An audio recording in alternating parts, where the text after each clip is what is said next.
Greetings and welcome to Bubble Hearthing. I'm Bubble and you're fantastic. Today we're going to be going over all of the black cards for Kamigawa Neon Dynasty, or as I prefer to call it, Kamigawa Knights of Futures Past.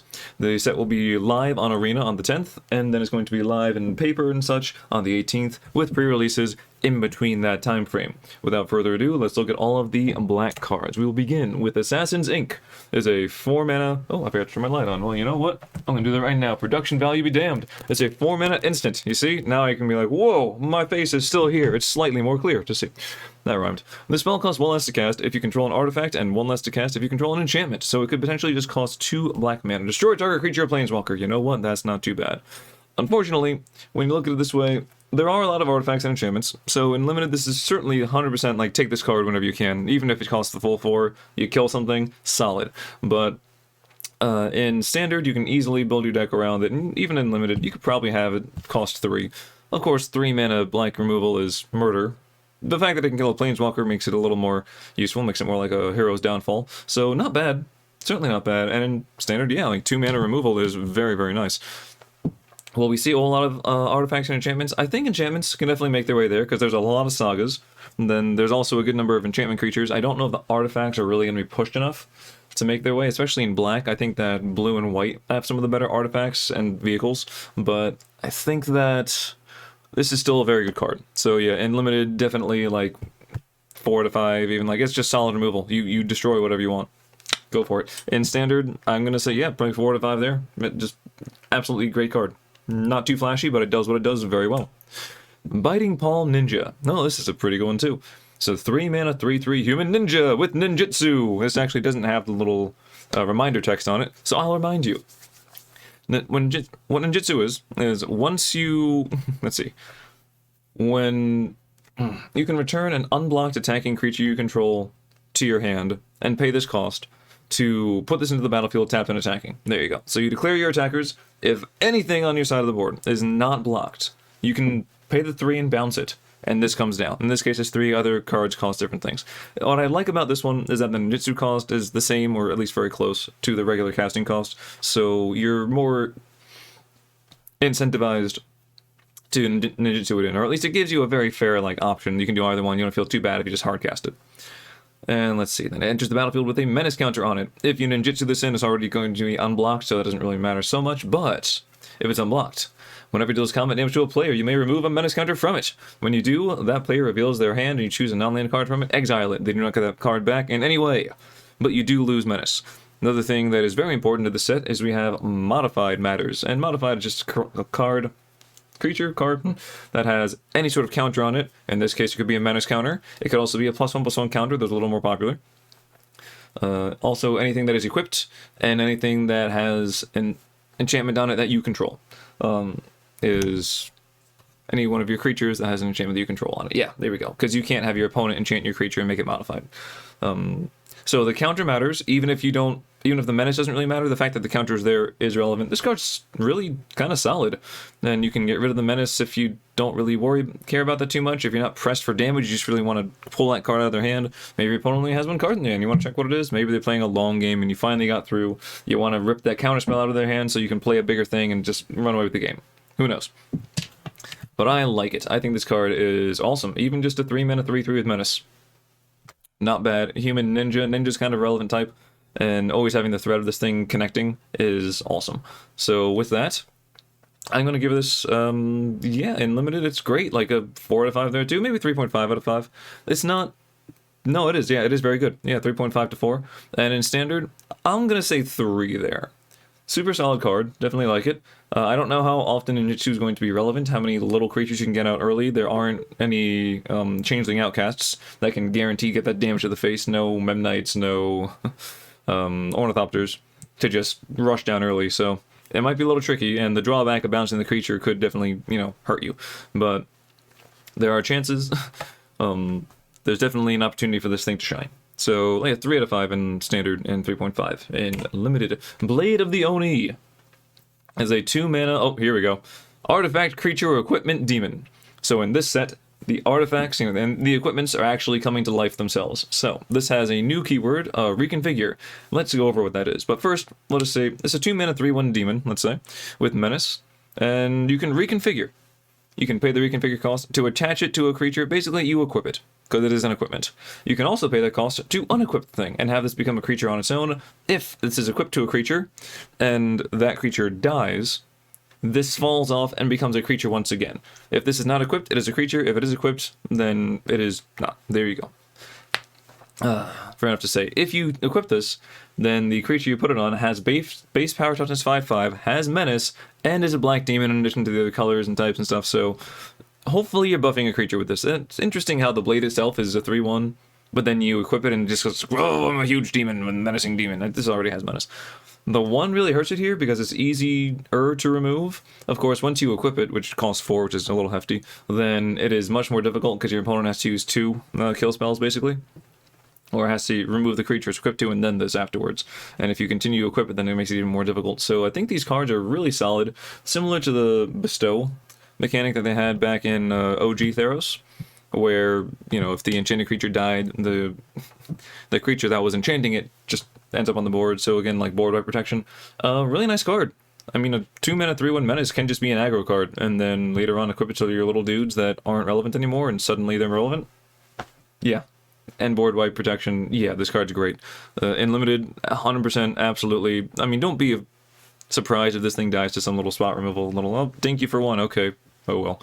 But very, very solid card there. I'm going to say similar 3.5 out of 5. I think it's along the same lines as Biting Palm Ninja there. And in Standard, I'll bump this up again to, I'll do the same 3.5 there. I think it's really nice. I like how they did these artifacts here. It's still kind of expensive to reconfigure it, but it does impact the board. It is very strong. Chain Flail Centipede, another equipment creature. So, 3 mana, 2/2, artifact creature, equipment, insect. Whenever Chain Flail Centipede or her creature attacks, it gets +2/+0 until end of turn. And you can reconfigure. It's a little more of a kind of vanilla thing. Intro to equipment creatures. It's okay. It's not great. Not horrible. Limited, it's like a 2 out of 5. Yeah, just because like the reconfigure's 2 and you can make it a 2/2 again. Okay, sure. Or you can buff something else, which is kind of cool. Maybe 2.5, just because, again, it has the 2-for-1 protection. And in Standard, it's not going to see any play there, so no. Clawing Torment. Let me tell you. This card. There are a lot of 1-drops in this set. I said that's the other things. I say that, and I don't say that in every set review, but I do. In every set review, I said that, I do say that never underestimate the power of a 1-drop. Okay, 1-drops are stronger than they look, like 90% of the time. And this is one of those cases. Alright, I believe that this card is actually fantastic. It almost won my little trophy award for, because I'm doing that now. I think it's kind of cool. Adds a little something to the review. Something to look forward to, you know. It almost won the award for, like, best in color, I guess. It was very close. And the reason I decided not to is because this goes in a very specific deck. The other card also goes in a specific deck, but it has uses outside of that. This is kind of just like very, very narrow, but it could definitely be a top tier deck. Before I go on with rambling about that, let's look at what the card even does. 1 mana. It's an enchantment aura. Enchant artifact or creature. As long as enchanted permanent is a creature, it gets -1/-1 and can't block. Enchanted permanent has, at the beginning of your upkeep, you lose 1 life. So, basically, you put this on your opponent's thing. The creature's owner. Am I reading this incorrectly? The beginning of your upkeep, you lose 1 life. The permanent has that. Does this actually deal damage to me? You know what? Either way, I think this card's fantastic, and here's why. Regardless of who takes the damage. If your opponent takes the damage, that's fantastic. If you take the damage, unfortunate, but we're fine. The fact that this is 1 mana, essentially removal, if you're playing an aggro deck, and then the opponent's creature is weaker, so even if they swing back at you, you already took some damage off the board. That's amazing. In limited, we'll see. Let's see. I believe that this Ryu is referring to the owner of the creature, so I think it actually pings your, like, dings your opponent too. Fairly certain. Could be wrong. I don't know. Quote me on that. Tell me in the comments down below. Either way, I think this card's amazing. In limited, it's going to be a little more difficult to, like, work so low to the ground and lower your curve to where this is increasingly relevant. So I'll say, like, 3.5 out of 5. And standard, I'm going to give this, like, a whole 4.5. Maybe even, not quite 5, but I'm going to give it a 4.5. I think this card is great. Be prepared for just really, really quick, either like Rakdos or, I mean, something plus this card, right? either mono black, Rakdos, maybe even Orzhov. Orzhov's already seeing some play right now, and mono white's a thing. Maybe you do mono white with this too. Just to remove a blocker and keep on swinging. For 1 mana, you just make something unblockable, essentially. It's fantastic. This card is not to be underestimated. Alright, Debt to the Kami is a 3 mana instant. Target opponent exiles a creature they control, or target opponent exiles an enchantment they control. So, nice little edict thing. You choose one, it's not your opponent choosing one, so hey. And let's see, for 3... Usually edicts can cost around 2 when you see some play. This isn't fantastic, but in limited this is going to be decent removal. In standard, this is interesting because this is actually one of the few cases of black enchantment removal. Usually black's like notorious for not being able to remove enchantments or artifacts even. Farika's Libation was definitely a step out of the color identity, and this is doing that again. So I think the only reason they can actually the only way they can justify that is that there are quite a number of enchantment creatures in this set, so it's kind of being able to hit either one, even though you could just say creature. If your opponent has one enchantment creature amongst 3 other creatures, and you really want to get that one out, you can say enchantment, and they have to pick that one. There's a little niche case there. But yeah, in limited, awesome, good card. Nothing wrong with that. 3 out of 5 there is alright. Because your opponent the choice of which creature they get rid of, but no. Or which enchantment if they have multiples. In standard, it's probably too slow. It could be a very few little fringe cases where something's indestructible, so you use this instead, but why not just, I don't know, why not just have some other effect that exiles? Or bounce it. There's a good amount of bounce as well, so it's okay. 2.5. No, a 2 out of 5 in standard, but a good 3 in limited. Dockside Chef. Oh, here's an enchantment creature we were just talking about. A 1 mana, 1/2. Human Citizen. And you can pay 2 and sacrifice an artifact or creature to draw a card. This is okay. It's not great. If it was just pay 1, okay, it'd be alright. It'd be medium. And if they had just sack an artifact or creature to draw a card, that'd be insane, actually. Maybe not so in standard, but in other formats, then yeah, that'd be absolutely bonkers. But as it stands, I think this is okay. I know it's a 1-drop, and I say don't underestimate it. I think this is a medium card still. It's alright. In limited, don't feel bad to pick this up. It's fine. You can get rid of something that's useless. You can, use it to block sack and then do something. You can sacrifice himself to his own thing. He becomes the food. That's kind of interesting. The squirming is how you know it's fresh. Yep, that's exactly right.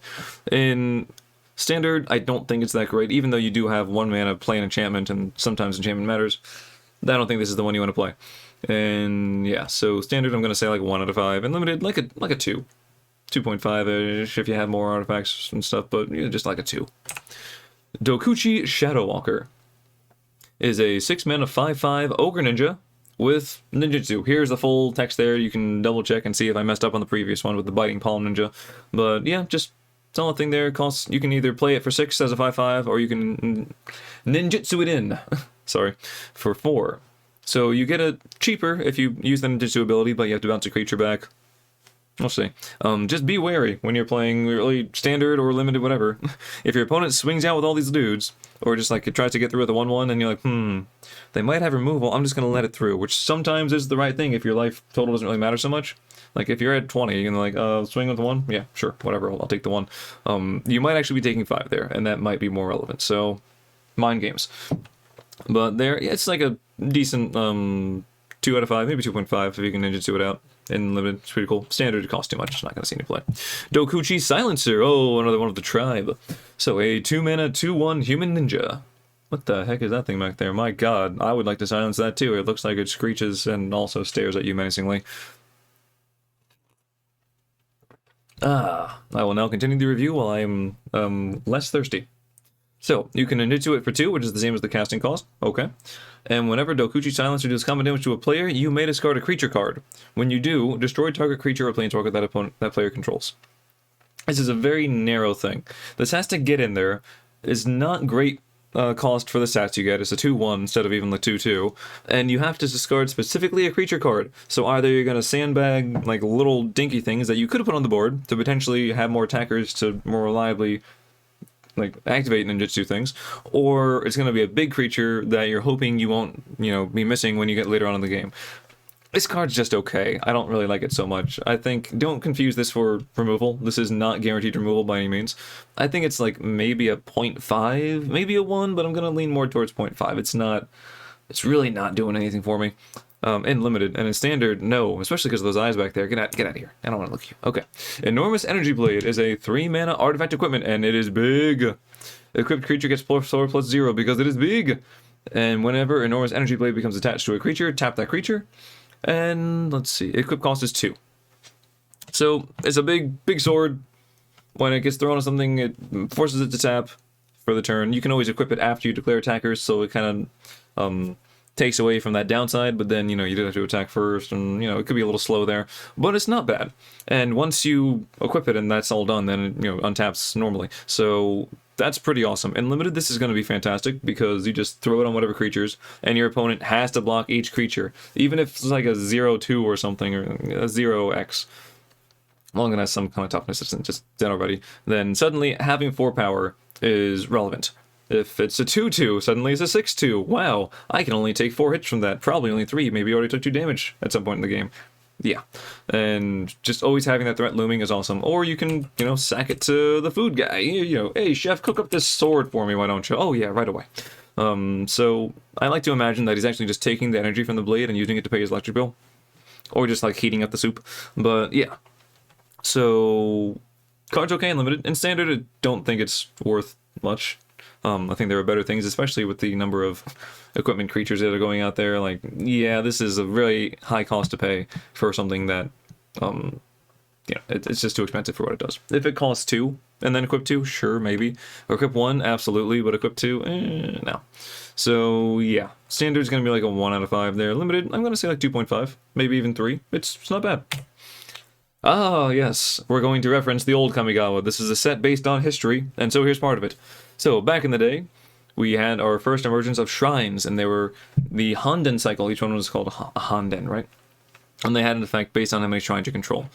Fast forward a little bit, we had the Sanctums, which is the recurrence of shrines back in M21, and then we had the Sanctum of All, and they all did things, again, based on how many shrines you controlled, and they're all legendary enchantments. Well, jump to current Neon Dynasty, and we have the Go Shintai cycle. This is the Go Shintai of Hidden Cruelty. It is a 4-mana 2/2 legendary enchantment creature shrine. So it is creature. Important thing to know here, just in case anyone's doing stuff with like changelings and, you know, more fun and changeling outcasts, whatever, and shapeshifters. Shrine is not now. It isn't suddenly a creature type. Shrine is still an enchantment subtype. So all of your changelings are not shrines as well. To get like a million shrines and go crazy. No, it's just enchantments. Okay. This thing is a 4-mana 2/2 with Death Touch. At the beginning of your end step, you may pay 1. That's the common thing for all of them this time. At the beginning of your end step, you pay 1 for the whole cycle here. Or for each card in the cycle. When you do, destroy target creature with toughness X or less, or X is the number of shrines you control. So, in theory, if you manage to get the whole rainbow of shrines that are in standard, then you can destroy target creature with toughness, 5 or less. So if you get like something with a 6 toughness out there, it just can't die. Right. But this is really not so bad. Like a 4-mana 2/2 Death Touch is already almost playable in limited. In standard it wouldn't be at all, but in limited, sure, Death Touch is basically removal that's kind of sitting around, makes your opponent attack oddly or use removal on it, 1 for 1, maybe 2 for 1, it feels okay. But then the looming threat that any little dudes, or if you have more shrines than any big dudes, could just die at the end of your turn, any of your opponent's things, that's nice. You can just start picking off little things. Okay, that's annoying, that's annoying, that's annoying. This thing's big. Okay, I'll have to block that, I guess. Super solid card. I like that. In limited, yeah, like 3 out of 5 there. Not bad at all. I wouldn't take too many, especially because they're legendary, but they're not too shabby. In standard, I don't think this is really what we're looking for. I don't know if shrines are going to be a great thing in standard. Maybe in historic, where you can play the M21 shrines and just have extra triggers go off and stuff. I think that'd be cool. Have X just be a larger number. But in standard, I'm not feeling it. I'm gonna give it a 1. Whereas in limited, I'll give it like a 2.5 or 3. I think whatever I said before, make it like a 2.5 or 3. Cool. Okay. Grave Lighter. I was gonna say Grave Lightner, but no, just Grave Lighter. As a 3-mana 2/2 Flying Spirit. When Grave Lighter enters the battlefield, draw a card if a creature died this turn, otherwise each player sacrifices a creature. So it is sometimes a Plaguebringer, and sometimes the card draw. Interesting how that works out. I think you're often going to want the Plague Ringer aspect of this more, and you just use this as a 3-mana edict sort of thing, where you sacrifice this thing and your opponent also sacks a creature, or you can get rid of a little dude and you have a 2/2 flyer. It's perfectly reasonable that. It's worth knowing you have to do either one, so it's going to be kind of strange trying to get the draw a card to go off, but maybe you attack oddly and get some weird blocks and you can play this and draw. Also, don't forget that you do one or the other, you can't choose. So if, you know, your opponent happened to kill a creature, or say you put this on the stack, I'm going to play this card, just the creature spell.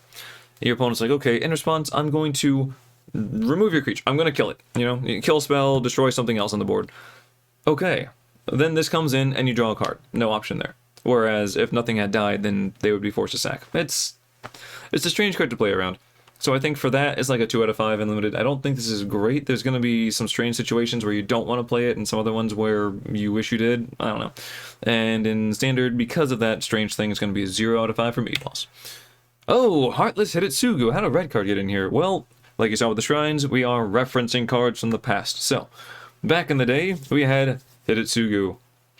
And his reincarnation, he is a reborn, or perhaps just still alive, I don't know, in Kamigawa Neon Dynasty as Hitotsugu Devouring Chaos. It is a 4-mana 4/4 legendary creature ogre demon. Now, anyone that plays EDH or Commander will tell you, this card isn't exactly monocolored. This card has a color identity of black and red. So, for the purposes of this review, I will be looking at this only as if it's a red card. Only if it's a black card, and not. I'm going to ignore the bulk of it here. I will definitely acknowledge that part in the multicolored card review, which is going to come up later on. So stay tuned for that if you want to know about all of the other text. But as a 4-mana 4/4, pay a black and sack a creature and scry 2, I think this card is, like, if you're in mono black or if you're not running red in limited, this card's not bad at all. Just 4-mana 4/4 is awesome. And then with some upside, cool. Nothing wrong with that. I think this is definitely like a 3.5 out of 5 there. The fact that you can try to, you know, maybe look for a few cards, do some searching, set up your next few turns potentially, is nice. I mean, sacking a creature is expensive, is like a heavy cost in itself, but it's certainly something that you can do with little things that become irrelevant, or maybe your opponent put the enchantment that, you know, gives it -1/-1, now suddenly useless, or you have some pacifism things out there. Well, okay, I'll sack it then. And scry 2, maybe I can find the answer. Pretty cool card. In standard, in a mono black deck, I don't think this card really does too much. It's nice that it's a cheap sacrifice outlet. You can just keep doing it. It doesn't have to tap or anything. So that might be the only real utility it has. Otherwise, 4-mana 4/4. Okay. Yeah, I don't really see what you're doing there. So outside of being a mass sacrifice outlet, if you have a good amount of mana, and I don't think there's a whole lot you want to, like, just kill your creatures off for. Or maybe just a cheap sacrifice outlet. Maybe. I'm not really too keen on this one, though. I'm going to say 2 out of 5. I'm going to kind of temper things a little bit in a mono black deck. Maybe. Or in a deck that doesn't have red, I should say. Yeah, but not... I mean, I like the artwork. Don't get me wrong. The character's cool. Everything's cool there, but... meh. Alright, Inkrise Infiltrator is a 2-mana 1/2 human ninja with flying. You can pay 4, and it gets +2/+2 until its turn. This is very nice. In limited, I have realized that I forget what set it was exactly, but I think it was Strixhaven. There was something where you could play it early and then you could pay 2 to buff it and whatnot, and it just kept it relevant. You were able to keep attacking, and this costs 2, and you can buff it for 4 instead of 2, but you can continue to attack. Your opponent probably won't block of the threat of this thing becoming a 3/4, and you can either, if they do block, you can use the mana to pump it, maybe you kill your opponent's creature, or just keep it alive, hopefully not keep it alive, hopefully you kill something. Or, if they don't block, you can put that mana towards casting something else. It's an awesome way to just kind of tax your opponent there, without actually spending too many resources. So, limited, yeah, very, very nice card. I'd say like a 3 out of 5. It's not to be ignored. Also, early flying, so you can potentially ninjutsu it out, is awesome. In standard, it's not that good. It's cool, but it's not great. 1 out of 5 there, but, you know, it's a nice card to see. I like that the wings are kind of... well, the wings are kind of glowing, hence Neon Dynasty. There we go. Invoke Despair. Yes, this is part of a cycle that we have in the set now. This is the Invoke cycle. They are all cards that cost 4 of the particular color, and then 1 whatever. So very, very heavily saying you play this in a mono black deck, maybe splash something else, but black is going to be in your deck, god damn it. Alright, Sorcery, target opponent sacrifices a creature. If they can't, they lose 2 life and you draw a card. And you repeat this process for an enchantment and a planeswalker. In Limited, where it's very unlikely your opponent's going to have a planeswalker, and fairly likely they'll have an enchantment. Oftentimes this will be 5 mana, they sack 2 things, and they lose 2 life and you draw a card. That's good, and if you manage to hit all 3, then that's actually fantastic. Now let's see, how often will they be able to kind of work around things? Let's say that your opponent has a single enchantment creature. Let's say they have two creatures. One is an enchantment creature, and that's it. Then they can just sack the enchantment creature for the first thing. They don't have anything for the enchantment, and then they don't have any planeswalker. Worst case, they have nothing on the board. You play this as a 5 mana, deal 6 and draw 3, which I think is still pretty good. Honestly, this card's pretty nice there. It gets really bad when you think of the cases where your opponent's got a bunch of little dirtlers out there not doing much. It's like, okay, well, I cleared a 1/1 and I drew a couple cards, and that feels not great. But overall, I still think that's worth the cost. It might not be the flashiest card. I don't think this is the best card in the world, but I think that the cost is appropriate for it. So I'll say it's tough in Limited because you usually want to go multiple colors. So I'm going to put it at a 2.5 out of 5 instead of like a 3 because of the mana investment, the color investment you have to have here.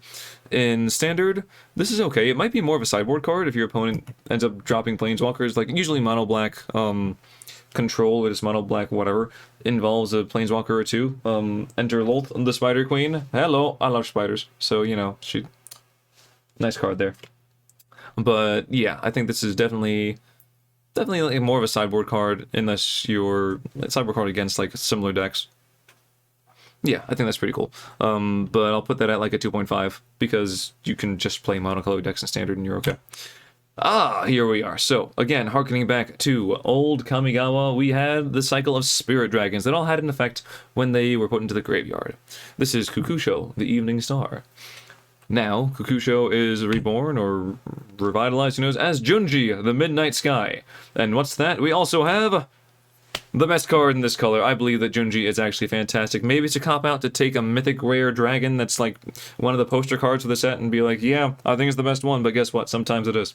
So, for 5 mana, you have a legendary creature, Dragon Spirit, Junji, the Midnight Sky. That's a 5/5 flying with menace. That already is amazing. Just 5/5 flying menace thing. Yeah, limited bomb. Cool.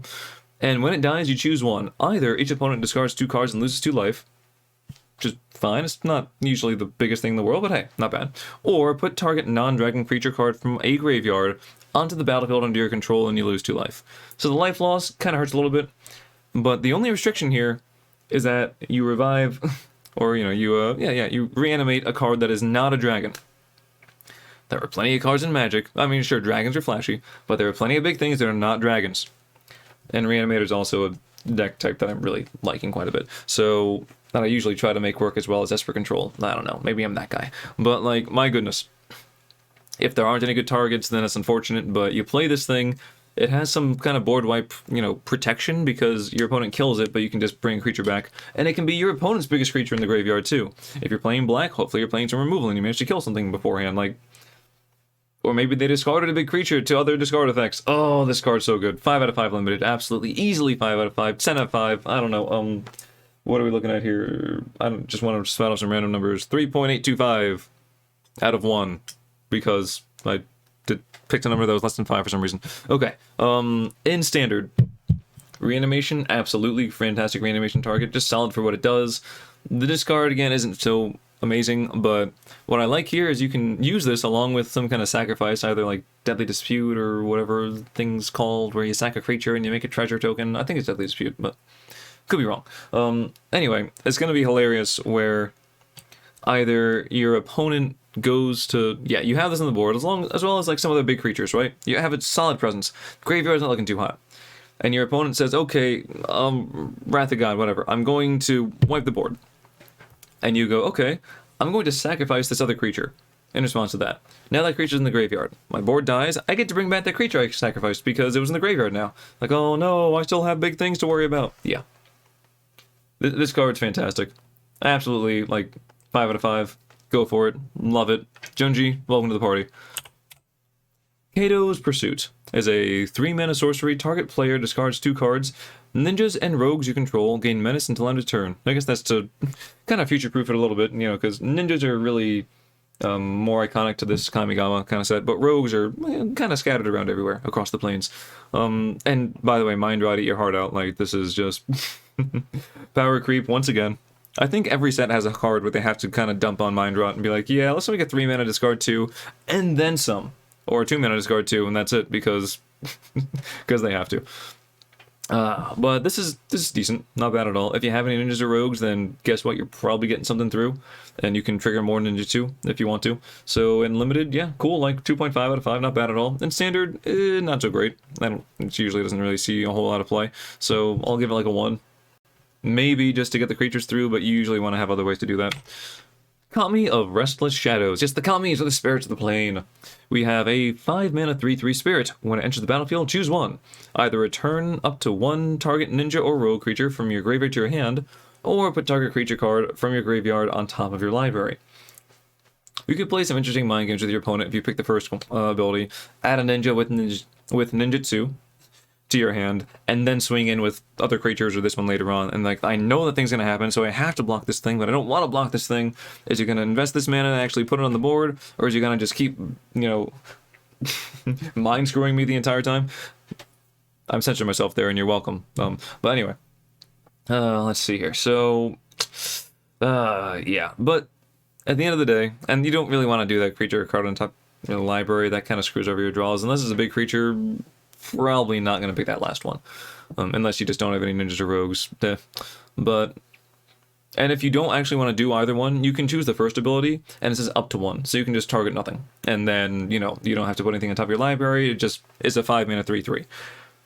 Unfortunately, the case where it is often a 5-mana 3/3 means that it's not awesome, really. I think in, like, limited, this is like a 1.5 out of 5. Even if you do get to have the ninja back to your hand and threaten ninjutsu and some kind of combat shenanigans, I don't find it to be amazing. And in standard, this card is extremely slow. It's far too slow to see any play there. So, yeah. Gonna be a 0 out of 5 in standard, and maybe like, yeah, like the 1.5 out of 5 in limited. Kami of Terrible Secrets, another one, another Kami. We have, oh, Horseshoe Crab of the Damned, I guess. Kabuto went down a bender or something, I don't know. On a bender, there we go. 4-mana 3/4 spirit. When Kami of Terrible Secrets enters the battlefield, if you control an artifact and an enchantment, you draw a card and you gain 1 life. You might have that case, you might not. It's not let's see, it's not impossible to have that in limited as we have now. There are plenty of artifacts and enchantments. So if you play a 4-mana 3/4, draw a card, gain a life, that's nice. That's cool. If you don't, 4-mana 3/4 is bad, but it's not going to lose you the game in most cases, so it's okay there. I'll give it like a similar kind of 1.5, maybe just a 2. I want it slightly above Kami of Restless Shadows. It's like when you make the tier list, you know, ABC, whatever, like top tier. This is slightly above this, but it's still basically like the same value, I think. So, not really fantastic. And in standard, no, excuse me, no. You want black card draw? It's like, it's not that hard to come by. You don't have to work so hard for it. Oh boy. Almost went down the wrong pipe, but I can still breathe. Awesome. Leech Gauntlet is a 2-mana 2/2 with lifelink, and you can reconfigure it. Equip creature as lifelink. Not really much to go on there. It's very, very self-explanatory. Does what it does. It's okay. At least at the baseline, it's a 2-mana 2/2. It's fine. Like 2 out of 5, and limited, it's alright. I'd like to reconfigure it and, you know, start gaining life, kind of stabilize the board there, or just pad your life total. Standard is useless, but eh. Lethal Exploit is a 2-mana instant. Target creature gets -2/-2 until end of turn. It gets an additional -1/-1 until end of turn for each modified creature you controlled as you cast this spell.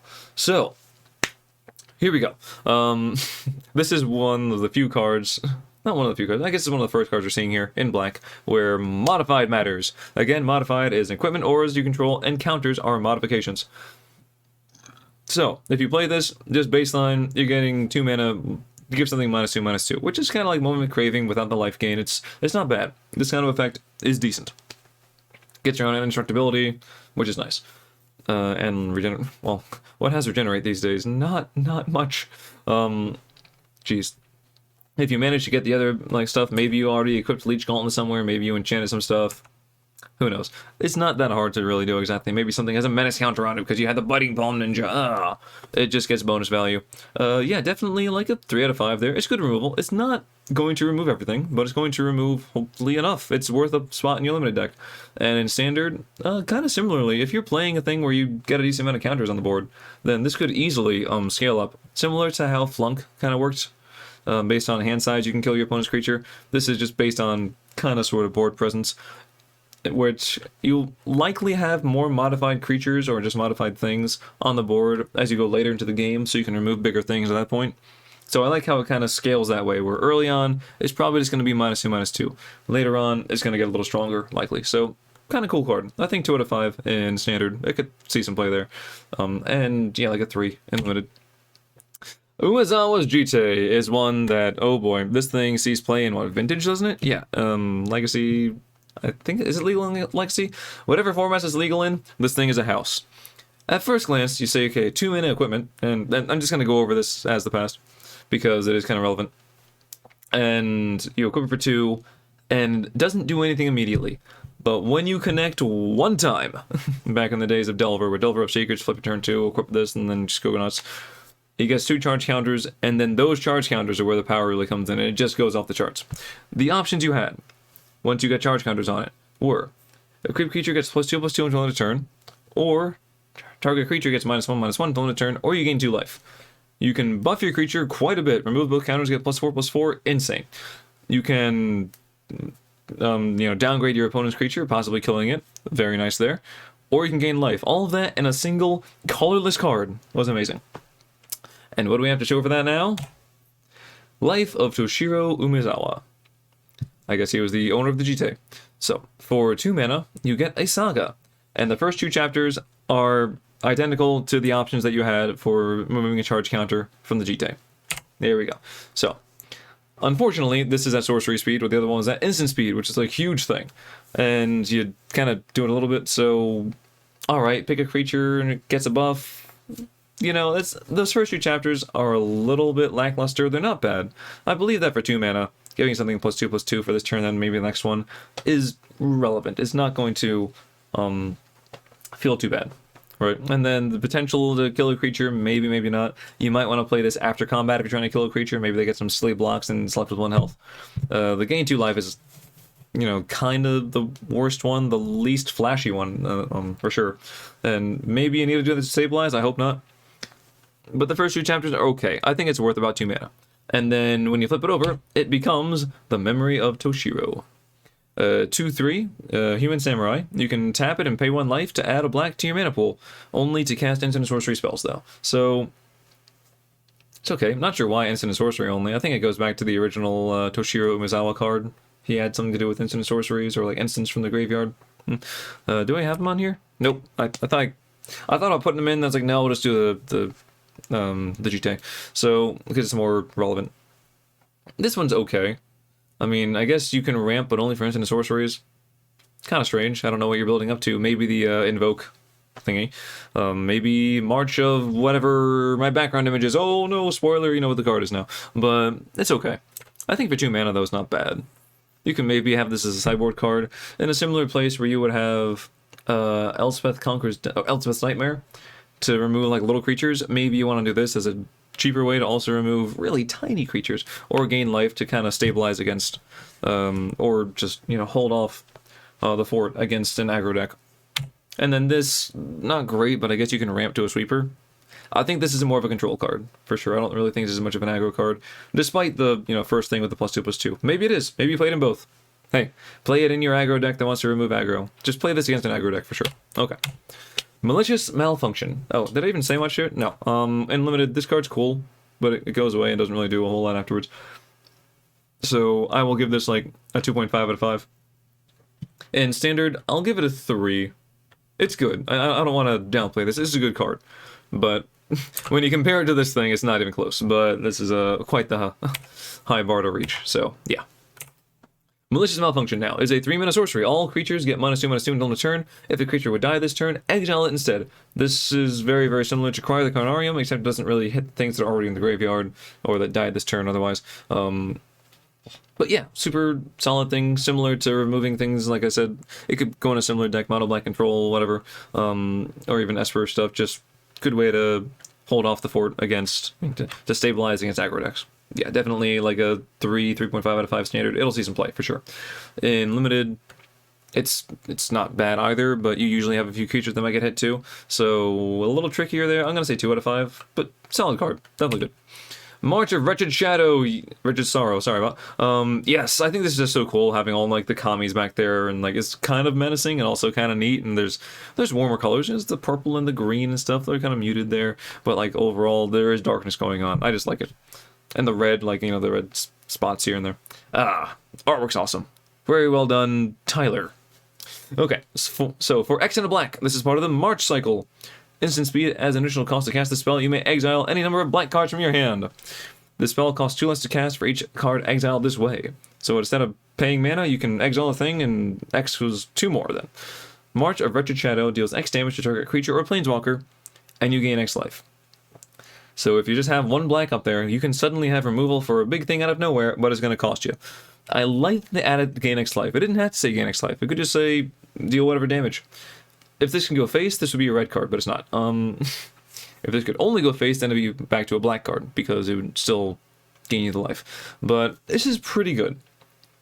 Maybe in the case where you're playing, like, best of 1 or something, and there are some cards in your deck where, you know, in best of 1 you have to make a few, not concessions exactly, but a few compromises where you might face this deck, you might face this one, so you have to put in a few cards that aren't relevant to all matchups, because you can't sideboard, so you can use this as a way to remove something and get some more use out of those cards that are just sitting in your hand.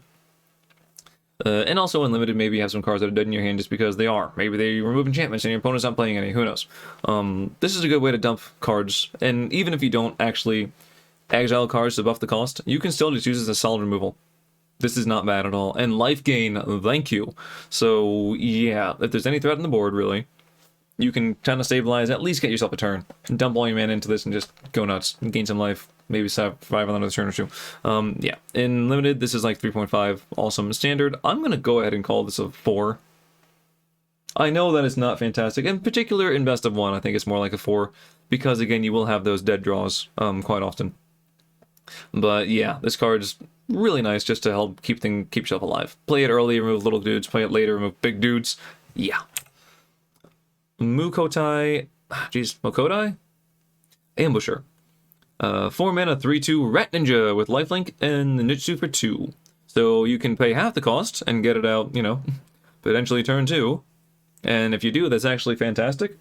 In Limited, this is pretty good if you can get it out early. You want to have a really low curve, though. You almost never want to cast this on 4. If you do, okay. If you get to that point where it's like, well, I'd rather kind of play another 4-drop, I'd rather just exile this to the March of Wretched Sorrow. I'm going to say Shadow every time.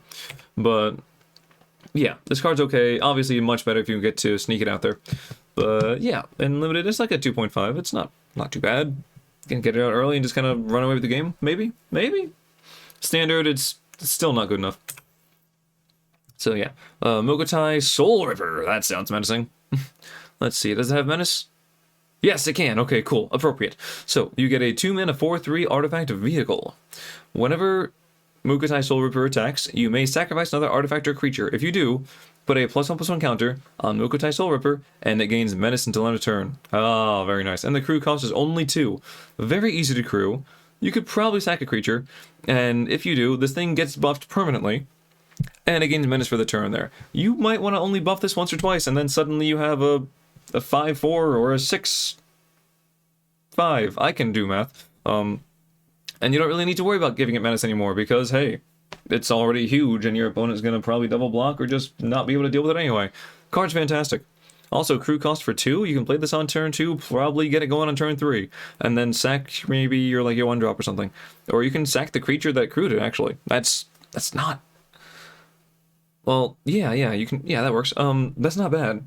Limited, this is fantastic, like 3.5 out of 5, maybe even 4. I wouldn't be surprised to see this thing run away with the game, much more so than this card. This card's really solid.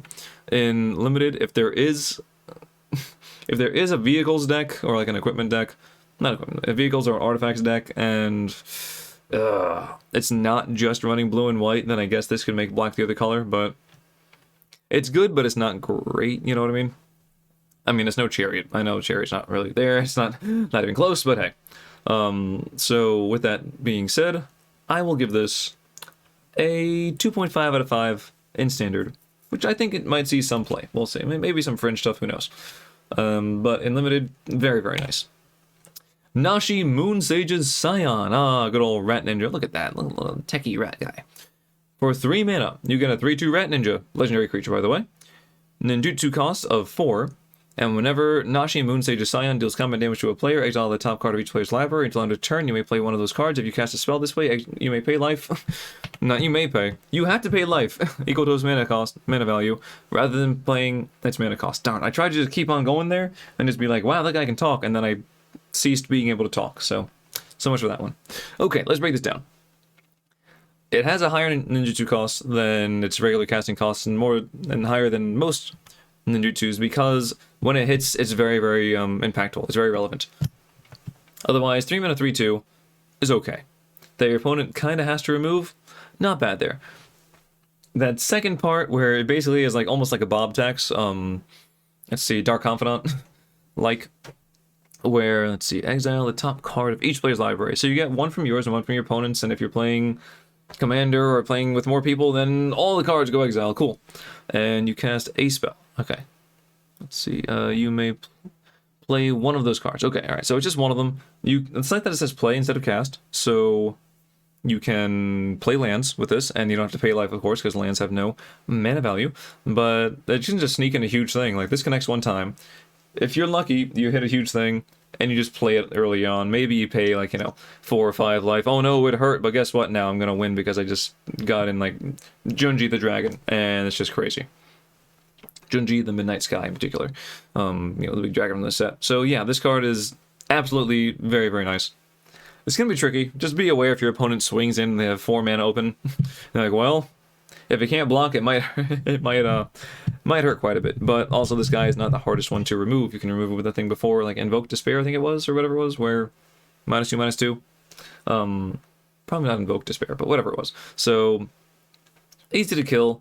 Can be explosive, can be very, very polarizing if it hits big things or small things. Yeah, I'm going to give it a 3.5 out of 5 limited. In standard, it's just kind of strange because you want to put big things in your deck, but then you don't want to put big things in your deck. You want to, like, this is like lower to the ground, so you want to get this out early, but it's kind of strange. I'll say like a 2 out of 5 in standard. I'm not too crazy on this thing. Oftentimes you're going to want to be playing your own cards. And then it's nice to play more things, but make sure you attack with this thing if you think you're going to get through before you make a land drop and get hit a land. Otherwise, that's just going to exile your land and you'll feel sad. Nazumi Blade Blesser is a 3 mana 3/2 rat samurai. Nazumi Blade Blesser has death touch as long as you control an artifact, and has menaces as long as you control an enchantment. So 3 mana 3/2 potential death touch menace. That combination is very strong. Your opponent has to block with 2 creatures, and this kills both of them just outright, unless one of them has first strike or something. Yeah, hell of a thing. But let's see. Outside of that, if it's just a 3 mana 3/2 with one or the other, which you probably will have one or the other, it's all right. Limited, it's fine. It's cool. Like 2 out of 5 if you get one of the abilities to go off. If you get both to go off, then that's pretty good too. It goes up to like a 3, maybe even 3.5. If it was just flat out 3 mana 3/2 menace death touch, that'd be like a 4. It's just very nice, and your opponent largely will not want to deal with this. Dice removal, but so does anything else really. In standard, no, not good. Nazumi Prowler, yes, the Nazumi, in case you didn't pick up on the trend here, are the rat tribe, so yeah. 2 mana 3/1 rat ninja, ninjutsu cost of 2. When it enters the battlefield, target creature you control gains lifelink and death touch on a turn. But in the other order, it doesn't really matter. This is nice, where it doesn't actually have to connect. It just has to enter the battlefield. So you pay the ninjutsu cost, enters the field, immediately is going to impact something. You can target itself. If you just want the lifelink, it can target itself. Of course, the death touch doesn't really matter, because again, the creature has to be unblocked for this to even ninjutsu, so there's that. Or if your opponent, made the other blocks, and this is the one thing they got through, and then you can make that a nasty trade for them. Cool. More power to you, hey. Let's see, you probably don't want to do this almost ever, as just playing hard casting in your main phase, but if you do, okay, maybe you do that on your opponent's empty board and you swing in and just gain some life. hey. Or may give them some annoying blocks anyway, but Ninjutsu is really where it's at. And this card isn't bad for it, so 2.5 out of 5 in limited, because it basically this can almost be removable.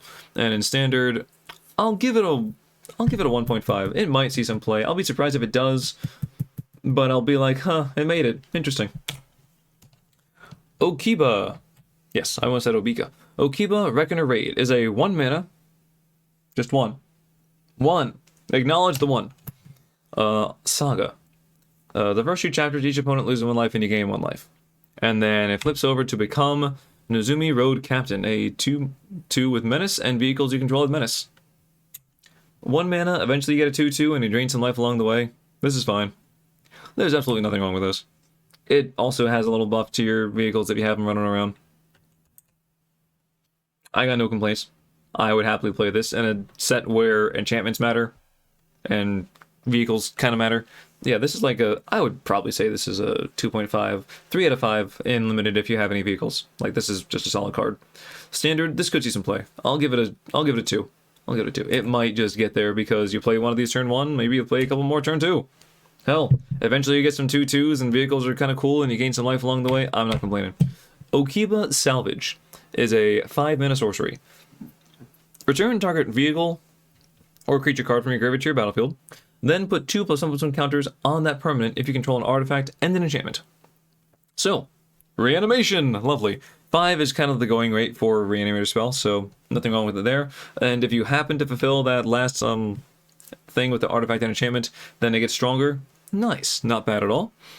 And in addition to the flavor for the set is that you can bring a vehicle card back, which maybe you want to, maybe not, because, you know, creatures are always creatures, vehicles are sometimes creatures, but hey. Who am I to tell you what to do? I like Reanimator. I think this card's great. In limited, definitely play this thing. If you can fulfill the requirement, then you're feeling pretty good because you brought back a thing that died already, but now it's stronger. Maybe it doesn't have to die again. Cool, good stuff there. Let's see. This is from your graveyard, so any black discard spells that are aimed at your opponent aren't going to help this out, but still, pretty cool. So in limited, like a 2.5, maybe 3. Not bad there. In standard, do we have better reanimation things? I think we do. Do we still have... Yeah, we still have Return Upon the Tide, which you can foretell it, and then it costs 4 instead of 5, which is pretty good. So that's really the best reanimation we have. This is okay. It might see some play in there if you happen to have vehicles in the deck for whatever reason, or just are able to do the artifact and enchantment thing alongside it. So I will give this a 1.5. It might make its way into reanimator decks, but maybe not. And even so, reanimator decks aren't exactly top tier. I would like them to be, but at the moment, they're not. Reckoner's Bargain is a 2-mana instant. As an additional cost to cast this spell, sacrifice an artifact or creature. You gain life equal to sacrifice permanent mana value, and you draw 2 cards. So you could do this instead of like a, you know, Deadly Dispute or whatever. I think that's the card. I really hope... I'm just going to double check myself real quick here. Pardon me. Deadly Dispute MTG versus Village Rights. Yeah, I got it right. Okay, cool. Because if it wasn't, I've been saying the wrong card multiple times. So this compared to that card is not very good comparison. It's, I mean, you draw 2 cards, yeah, you already draw 2, you gain life, that's not really what you're getting at here. It's not great. I mean, you can just sack an artifact, it just doesn't give you a treasure token. As a trade-off, instead of getting a treasure token, you gain some life, maybe. Not really feeling it. In limited, though, this card's fine. It's fine. You sacrifice maybe a useless artifact that wasn't doing anything, maybe a little creature that wasn't getting anywhere. Cool. Maybe your opponent, you know, pacified one of your creatures, and now you can get rid of it. In standard, I think Deadly Dispute just has this over, like, definitely has this covered. So 0 out of 5 standard for that. Maybe if that card's, I don't know exactly how the rotation's going to go, but if that cycles out, then this might see play if this is still in standard. If not, then I don't see any reason why this is going to be there. But in limited, it's okay. Like a 1.5-ish 2 out of 5 card. Reckoner's Showdown is a 3-mana sorcery. Target opponent reveals their hand. You may choose a non-land card from it. If you do, that player discards that card. If you don't, hold on, because I think we're having an issue there. Okay, the encoding was overloaded for some reason. I don't know why. Let's go over this again. 3-mana, target opponent reveals their hand. You may choose a non-land card from it. If you do, that player discards that card. If you don't, put 2+1/+1 counters on a creature or a vehicle you control. So either way, you look at your opponent's hand and you get information. And if you think they have something that's particularly threatening, okay, get that out of here. I don't like it. And that's it. That's the end of that. If their hand is full of nonsense that you don't care about. Like, oh, look, there's some Dirtler things, a bunch of land, and then some 8-cost thing for some reason that they're never going to get to because, you know, they can't do anything. Then go ahead, say you can keep your hand. I'm going to buff my creature. Nice. I like it. It costs 3, which is expensive for a duress kind of thing, but there's options to it. There's a versatility. And it can be a buff, right? So for that, in limited, I'll give it like a 2. 2 out of 5. 3 mana is a lot to look at your opponent's hand and maybe buff a creature, but it's not a bad card. Not by any means. In standard, it's way too expensive for what it does, so no. Return to action. I actually like this card style, the artwork here. I don't know. I thought I wouldn't. It's kind of, I don't know. I like it. 2 mana instant. Until end of turn, target creature gets +1/+0. And gains lifelink, and when this creature dies, return to the battlefield tapped under its control. So it saves something from dying, and it gains lifelink, which means it saves your life points from dying as well. It's okay. Usually these effects are kind of medium, not fantastic. When it comes back, it doesn't get buffed, so the buff is largely just to get more life out of it from the lifelink. Maybe trade with your opponent's creature if it attacks, maybe not. But it's interesting, but I'm not too, keen on it. So it's also nice to protect against a board wipe if you're unlimited. And if you're in standard, you have better options. So standard, no, get out of here, like 0 out of 5. No, thank you. In limited, it's cool. It's cool. I give it like a 1.5. It's alright. Soul Transfer, hello, rare. Is a 3-mana sorcery. Choose one. If you control an artifact and an enchantment, as you cast this spell, you may choose both. Either exile target creature or planeswalker, or return target creature or planeswalker from your graveyard to your hand. And again, you could potentially get both to go off. Not likely to happen, but just as it is here, this is removal, absolutely cool. And if there's something relevant to remove, you can put something from your graveyard back to your hand there. Yeah, like 4 to 5 unlimited, this is very good removal. And if you ever get to do both, then you're going to feel fantastic. In standard, sorcery speed hurts this quite a bit, but the fact that it exiles and doesn't just put it in the graveyard, it actually it's gone for good, we'll give it a 3.5 out of 5. You may or may not even care about trying to get both to go off at one time. If you do, that's nice, but I don't think it's required. I think it's still a very nice card. And this card is just fantastic. Tatsunari Toad Rider. Someone had a good time making this card, I know. 3 mana, 3/3 legendary creature, human ninja. Whenever you cast an enchantment spell, if you don't control a legendary creature named Kami? I don't know. Create Kami legendary 3/3 black and green frog creature token with whenever you cast an enchantment spell, each opponent loses 1 life and you gain 1 life. Let's acknowledge this right now. The card is called Toad Rider, but it makes frogs. So you couldn't just this one time, Wizard, just say, I'm going to have this make toads? Or call him Frog Rider, for Pete's sake. I don't know. You lost me there. Again, this does have a color identity of Sultai, of black, blue, and green. But in the black card review, I'm going to acknowledge only the top part. I'm not going to acknowledge the part that involves other colors. And in the multicolored card review, I will go over the whole card entirely, right? So, in a deck that is not doing the rest, this is not bad. Like 3 mana, 3/3 is fine. You play an enchantment, and you guaranteed get a creature that also buffs things. This actually is very, very nice. You can start swinging with the with the frog, and then if it dies, I play another enchantment spell, and the frog comes back. That's hilarious. I actually really like. Oh my god, I like this card more and more. I'm just gonna really read this real quick. Okay. I read the rest because you know what? It's not too hard to splash black with one of 2 other colors, or to get the other 2 to go in there. I'm gonna stick to what I said before, but this card's fantastic and I love it. Oh my goodness, if you have any number of enchantments, which there's sagas abound in this set, and there's also just other enchantments going around, auras and such, and enchantment creatures. Oh, this is so nice. And just keep swinging with your 3/3 just because why the hell not? Sacrifice it if you want to, attack, your opponent blocks, cool, whatever. It's so cool. This card's gonna be like a 3.5 out of 5 in limited, maybe even a 4. Oh, I like it so much. And not just because it's a Toad Rider, but like definitely because it's a Toad Rider. In standard, maybe in standard, that actually might be pretty cool. So like 3 out of 5 in standard, I think, just because you can recur. I play something in spawn a 3/3 just for the hell of it. Yeah, that's fantastic. Yeah, 3 out of 5 standard, 3.5, maybe even 4 in limited if you have enough enchantments. Totally awesome card. The Long Reach of Night is a 4-mana saga.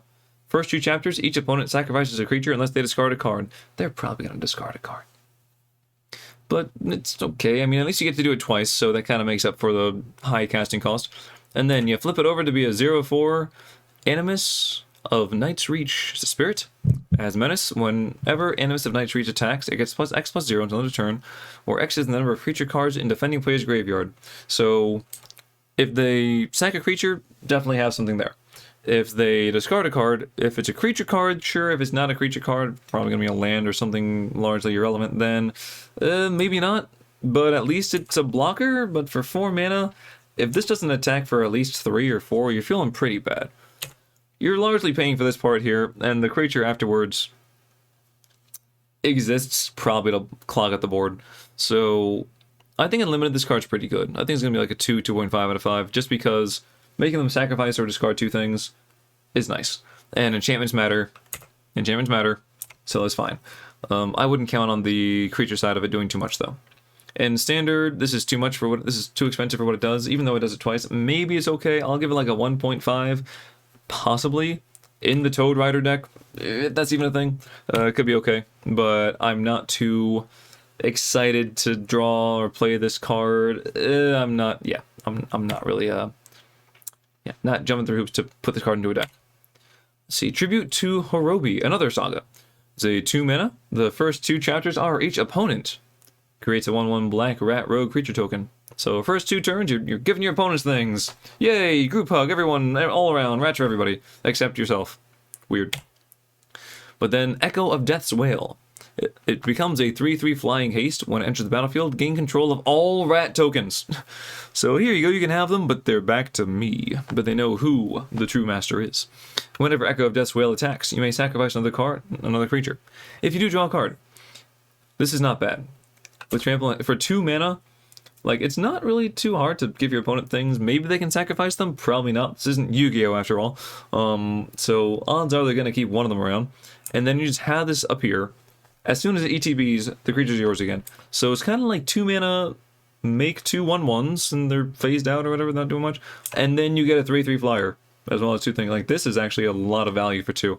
In limited, this card's definitely fantastic, like a 4 out of 5. And it gives you the option to sack the little 1/1s. They have, oh, I forget what Kami that is, but that's a picture of a Kami. Oh, is it like Kami of Death's Wail or something? It's Horobi. That's probably Horobi on the jar, on the base, whatever it is. Oh, that's really cool. Oh, I like that. I like the whole thing, like a mask or whatever. I think it's really cool artwork. Anyway, yeah, card's fantastic there. In standard, do you want to give your opponent creatures? Maybe not, but if they're playing like control or mid-rangey stuff and they're not playing aggro, and you get the creatures back at the end of the day, like, they're not going to do a whole lot with it. If they're playing control, where your life total doesn't really matter until they suddenly kill you, and their life total doesn't, like, definitely matters, then this card's fantastic. It's basically just a one-sided, I get a 3/3 eventually and wipe your stuff and start drawing cards. Yeah, this card's great. I'm going to give this a 4 out of 5 both ways. Honestly, I think this card's fantastic. Twisted Embrace. This is an interesting one. I like what they did here. Is a 4 mana enchantment aura. Enchant artifact or creature you control. So you enchant your own thing. When this enters the battlefield, destroy target creature or planeswalker an opponent controls. And as long as the enchanted permanent is a creature, it gets +1/+1. So you enchant your own thing. As long as it's a creature, it gets a little buff.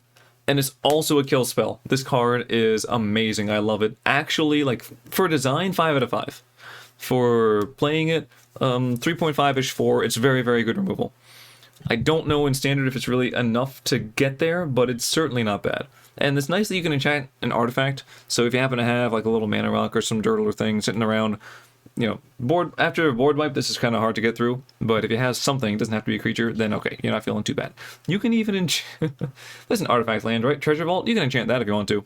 Just 4-mana kill spell. Feels pretty bad, but at least you kill something. Yeah, this is good. 2.5 out of 5 in standard. It does cost 4, which might take a little bit away from it. You could potentially play this in like a black, like, aggro deck.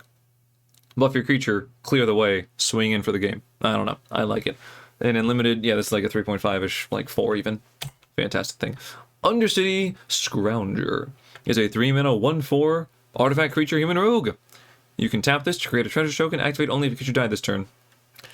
It's okay. Probably not actually going to work out. It's very, very mediocre, this kind of pack filler. I don't love it, so I'm going to dial things back a little bit because we had awesome card,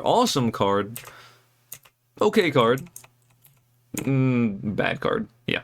1 out of 5 limited, if you're really trying to get artifacts to work, maybe, otherwise no. Standard is useless. Unforgiving One is a 3-mana 2/3 spirit with menace. Whenever Unforgiving One attacks, return target creature card with mana value X or less from your graveyard to the battlefield, where X is the number of modified creatures you control. This itself does not give you any modified creatures, but this attacking reanimates something. Something small, likely. Worth noting here, even if you have one creature that has like 5 +1/+1 counters on it, it is only 1 modified creature. Even if you have that thing that has an equipment, then an aura, it's 1 modified creature. You want to spread out the modifications in order to get the most out of these cards. That's going to be difficult to do. In Limited, this is largely going to be like X equals 1 or 2. And if it's 1, you're not going to have too many targets, I think. Although there are a lot of 1-drops. But it does have to be a, let's see, a creature card. Whereas a lot of the 1-drops, I think, that are better might not be creatures. So yeah, if it's 2, you might be talking there, but still. Menace is nice, it's okay. I'll give it a 2 out of 5 there. I don't think you're going to be able to trigger the ability too many times, but if you do, it's going to feel pretty cool. In Standard, I don't think this is great. It requires a bit of setup to even get like a medium amount, where I would rather just play a straight reanimation spell. So this is leaning more towards like a 1, whereas in Limited it's like a 2. Virus Beetle is a 2-mana 1/1 artifact creature insect. When it enters the battlefield, each opponent discards a card. Very simple, to the point, does the job. Okay, if you really like artifacts, cool. If not, I wouldn't mind cutting this card out of the deck and never thinking about it again. It's fine. It's just fine. After it pops out there, you can sacrifice it and not really worry about it. It's like a 1, again, 1 out of 5. In Limited, it's okay. In Standard, it's a 0. You are already dead. Oh, this card's fantastic. I love it. 1 mana. The 1 mana warning here. 1 mana. Instant speed. Destroy target creature that was dealt damage this turn. Draw a card. Are we done? That's the last one. Yes, we can go through it. Okay, cool. So, sorry, I had to cheat and look ahead. That first part, you see that kind of effect in every set. I think there was one like Farika's finisher, maybe, or something. I don't know, whatever. It's usually either some kind of finisher card or assassin where, you know, it has the same effect. If it was dealt damage this turn, you kill it. And this on a 1-mana cantrip actually makes that like effect kind of playable, kind of relevant. I don't hate it. In Standard, this could actually see some play just because it only costs 1 and it replaces itself. Usually they don't replace themselves, and instead it's stuck on like a creature that costs 4, and it's like, not really worth it. So maybe. Like, aside from that, just the flavor and the artwork and the name and everything is fantastic. Absolutely top-notch there. But play-wise, like, actually gameplay-wise, I'll give it like a 2 out of 5 in Standard. In Limited, I'm going to give it a 3. I think this is pretty good.